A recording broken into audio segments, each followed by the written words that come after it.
When I had cancer, I thought that my time was up, that it is God's will for me to go back and to meet Him. So I felt that I should be sporting about it. Although I kept on thinking, I never imagined I will die at 59 years old. Seems to me that it's very young. When Jennifer Yeo's younger son Frederick was 3 years old, he was diagnosed with cancer and given less than a 10% chance to survive. After a painful journey that included a bone marrow transplant, he was cancer-free and is now a doctor. As a form of thanksgiving, Mrs. Yeo set up the Viva Foundation for Children with Cancer in 2006. Among other things, Viva funds childhood cancer research, knowledge exchanges and training. In 2013, another son, Edward, also had a brush with cancer. In 2017, Mrs. Yeo, a lawyer and the wife of former Singapore Minister George Yeo, herself had a rare form of nasal cancer. She has since recovered. I'm Sumiko Tan, Executive Editor of the Straits Times. I'm having lunch with Mrs. Yeo at Crossings Cafe in Waterloo Street. Over Indonesian-styled grilled chicken, she shares her views on faith, hope and charity.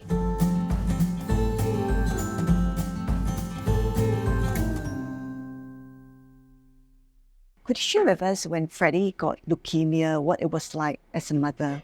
When I had my 4 children, I thought that as a mother, I loved them all equally. So I loved them each 25%. But when my son was sick, I realized I love him 100% as if he's my only child. And so I love my 4 children 400%. So love has a way of multiplying. And so because of this, I feel that I could identify with a lot of mothers whose children are sick. Another thing I learned is to live with uncertainty, because my son had the leukemia off and on. He had over a period of 8 years, culminating in a bone marrow transplant. He had 2 relapses, 5 years of chemotherapy. And when he was invited to go for transplant in St. Jude Children's Research Hospital, the top doctors there said his chances of survival with the transplant was less than 10%. So after many trials and narrow saves, he survived everything. And today he is a doctor, and I'm very grateful for that. And it was not just Freddie who got cancer. You yourself had a brush with cancer. Oh, yes.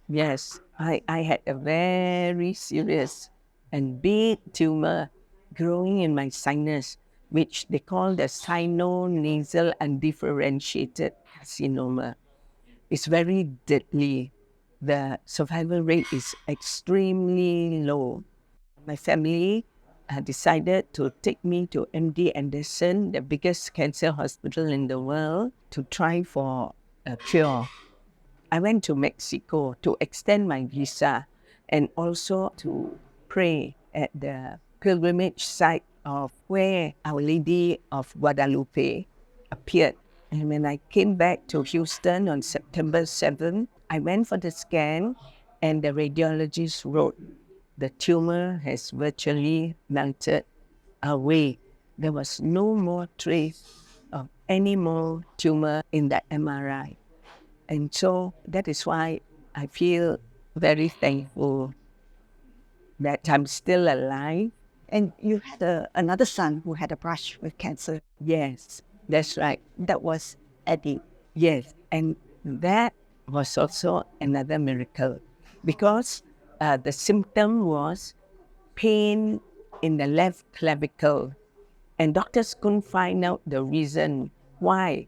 So they did an X-ray and they found a big tumor growing around his thymus. So they discovered after removing it that the lining was cancerous. However, he didn't need to take any chemo, because after they biopsied the painful clavicle, they found is inflammation of unknown cause. And so my son is very well and thriving till today. Mrs. Yeo, could you share with us how Viva started? Viva started after my son recovered from his bone marrow transplant.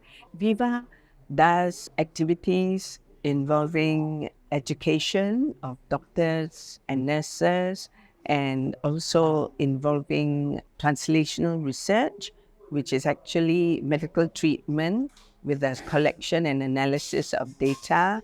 With more and more survivors, we need to have a survivorship program to help the survivors, because the survivors are at a higher risk of future cancers and diseases because of the chemo and radiation they have undergone, which is very toxic. And to do this, we need to leverage on preventive medicine to help our survivors learn more about how to take control and regain control of their own health through food, treating food as a medicine, through sleep therapy, exercise, mental health and mental wellness, and through rehabilitation, which will include tuition for children who have missed a lot of school. This knowledge has been published in top international journals. It's shared with the whole world. In your husband's book, he mentioned how when you got your cancer, you were unfazed. Could you explain how you managed to be so calm? I could keep calm because of my belief in God. I had cancer. I thought that my time was up, that it is God's will for me to go back and to meet Him. So I felt that I should be sporting about it. Although I kept on thinking, it seems I never imagined I will die at 59 years old. Seems to me that it's very young. But after that, God actually spoke to me. And through that, I came to understand that God wanted me to request Him to extend my life, which I did. I feel that my life is extended not only because there are things that I haven't finished, my mission hasn't finished yet, but also to tell people that there's always hope, no matter how impossible it is. I'm glad you're well now. Thank you. Thank you very much for having lunch. Thank you very much.